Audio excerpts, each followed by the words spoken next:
Sa buhay tayo mga ako. Sa ngayon, nandito ako sa bahay na lilipatan namin. Chinek ko lang. Kasi nga, lilipat kami. Mas malaki kasi to. Mas mura. Mag-umpisa tayo sa kwarto. Ito yung kwarto niya. Ito yung bintana. Malaking bintana. Yan. Yan lang kalaking bintana. Oh. Diba? Ito yung magiging main na kwarto namin. Dito, umihiga. Diyan. Isang pahay naman ang libre. Diba ba to? Ay, pang damit lang. Mag-pull ups ako eh. Ito, nagpalitan na lang namin. Yung mga libre namang hanger at sampayan. Ito, okay na to. Ilan daw na baka palitan. Baka hindi na eh. Yan lang. Tapos, ito yung sala niya. Ito yung ilaw. Ano lang pala, walang saksakan dito sa kwarto. Wala ang ano dito. Safe sa bata kasi walang saksakan. Ito yung sala. Yan. Parang ilang di pa din eh. Yan. Saksakan dito dalawa. Yan. Yung sakit. Itong isang sakit. So baka dito yung isang rack. Dito hindi ko alam kasi nga dito anong kakasa dyan. Pag nilagay ko yung rack dito nakakarang poste. So hindi pwedeng may rack. Diba? Kaya something na meron din dyan para maharangan yung ano. O baka dito yung TV dito sa pader. Diba? Yan yung saksakan niya. So baka dito yung rack ng computer. Dito hindi ko pa alam. Pero yan yung sala. Ito pagpasok mo sa bahay ganito. Yan. Ito ayusin ko na lang. Yan. Pwedeng ilagay dyan yung mga sapatos. Tapos papasok ko rin yung bike. Kung sakali. Bago yung doorknob eh. Ito. Punta tayo sa isa pang kwarto. Ito yung isang kwarto. Malaki din. Ilalagay dito yung dalawang rack para yung sa mga exam gamit namin dito. Siguro dito yung isa, dito rin yung isa sa kabila para yung bintana nabubuksan. Tapos pwede dito sa gitna pwede mag-workout dito sa gitna. Pwede rin pag may bisita dito sa gitna, diba? May mga gamit. Ito, punta tayo sa kusina. Wala pang ilaw. May rack na doon. Siguro dito mapupunta yung ref. Ibabakante ko yung dalawang tangke dyan. Dito na yung lutuan. Kasi kung maglalagay ako ng mesa dyan, ganyan kasi parang hindi ko gusto eh. Diba? Parang dito na yung ref. Para bubuksan siya sakto. At dito usog ko dito konti. Para nakakadaan pa rin dito. Dito yung lutuan. Tapos malaking ababo. At may rack na din dito. May bintana. Diba? Labasan ng yun lang ang saksakan. Wala siyang saksakan.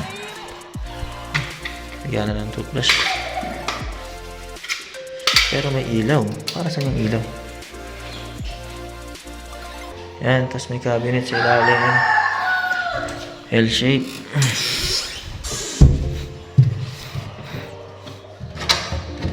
Ano itong mga ito buksan? Walang mga nab. Ayan, okay naman. Tapos may rack din dyan. Ito may poste nga lang sa gitna. Pero okay lang, walang problema sa poste. Naisip ko kung lalagyan ng rack dito, hindi na. Baka yan na yun. Excuse. So, CR. Ito yung CR. CR nila. Mataas yung quezon. Ito. Mga kasya naman. Dito yung gripo. Kaya malamang dito sa kagilid niya yung drum. Dito sa kabila yung drum. Hindi ko alam eh. Kasi medyo malaki yung drum. Baka dyan may spot eh. Okay na yung kabeta sa amalan. Medyo maluwag. May bintana rin. Baka sasara lang ito. Siyempre, tasampay ng konti. Malaki ang CR. May ilaw na maliit. Ngayon, tour naman sa labas. Ito yung labas ng bahay. Ito. Bali.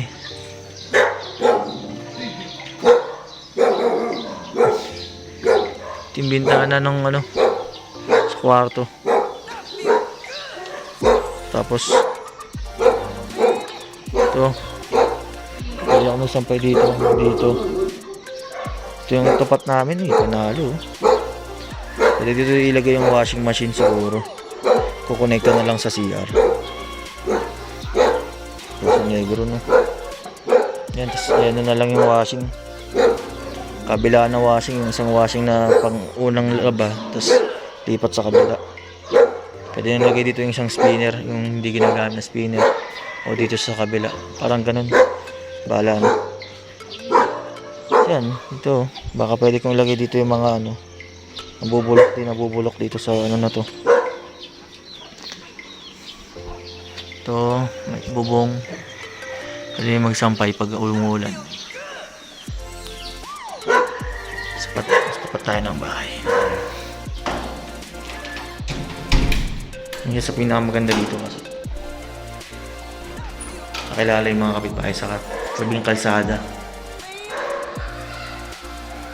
Ito po ka ito. Ito may labas. Ano itong susi na isa.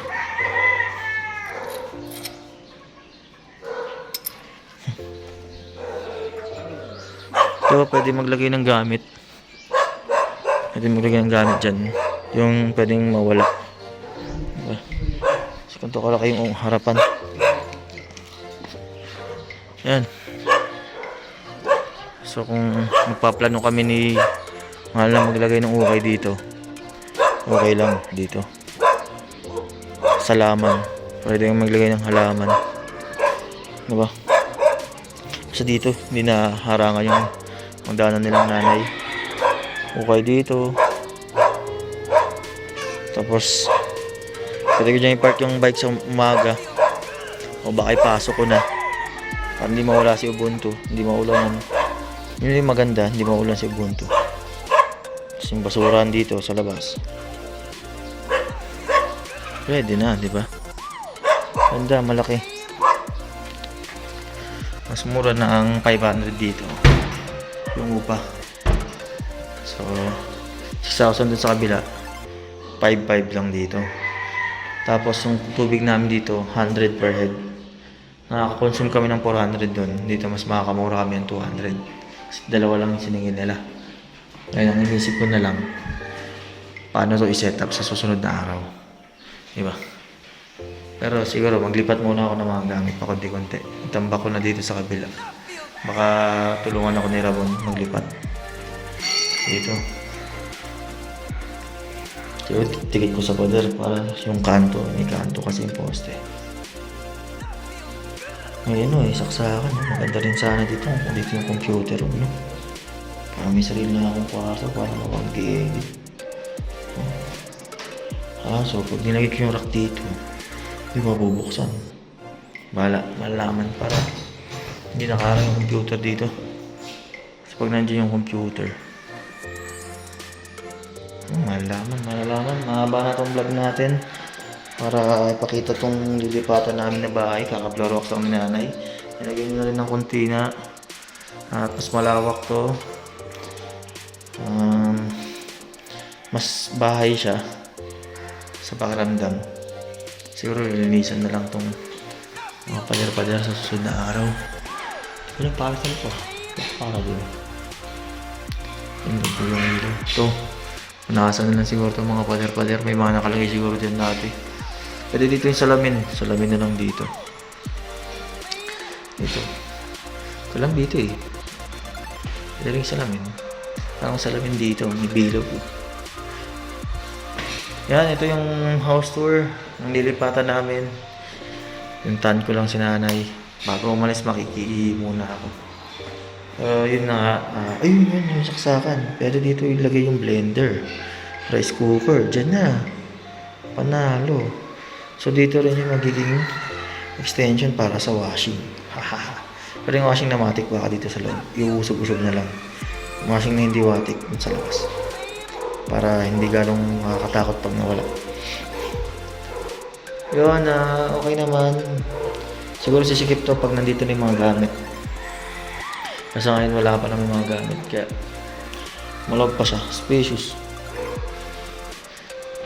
Yun lang mga kakosa. Gawa lang ng gawa para may mababalikan. Hindi ko pa nilalakas yung boss kasi nag-i-echo. Iihilang muna ako dito.